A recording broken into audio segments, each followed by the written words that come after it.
Hi, friends. It's basically the middle of the night. It's after 8 p.m., so after my bedtime. So I just heard some news on the Murdaugh case, and I wanted to give you an update. So if you will recall, a week or so ago, Alex was indicted for the murder of his wife and son. Terrible.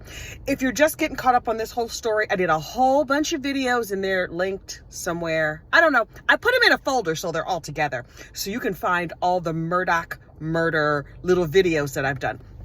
But usually I listen to the Murdaugh Murders podcast, but tonight I was driving home from the supermarket and I was listening to the Murdaugh family murders impact of influence. Influence of impact? Impact of influence. Anyway, just look for it in your podcatcher. That's the other Murdaugh podcast that I listen to, and they're really good. Not as good as Mandy Matney, but these two other people are very good. Matt Harris and Seaton somebody. Anyway, so when Alec was arraigned a couple of weeks ago, he asked that a gag order be put over the whole case. So basically, people like you and me couldn't find out what was going on. Well, I did not like that at all, because how am I supposed to report back on what's going on? Gossip, rumor, and innuendo. That is my That is my specialty, and how am I supposed to get it if there's some kind of gag order?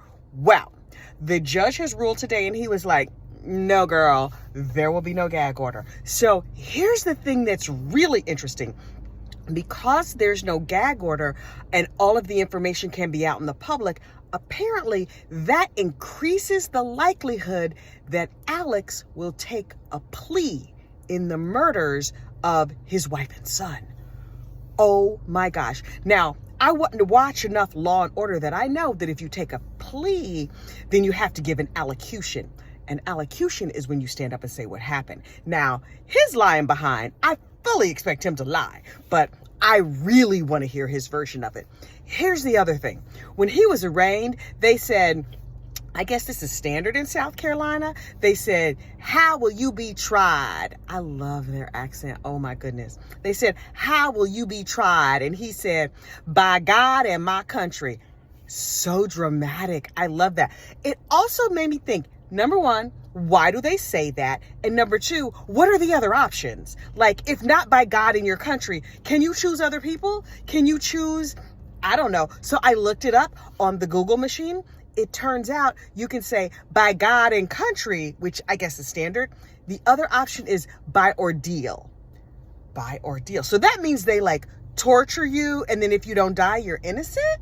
I don't know.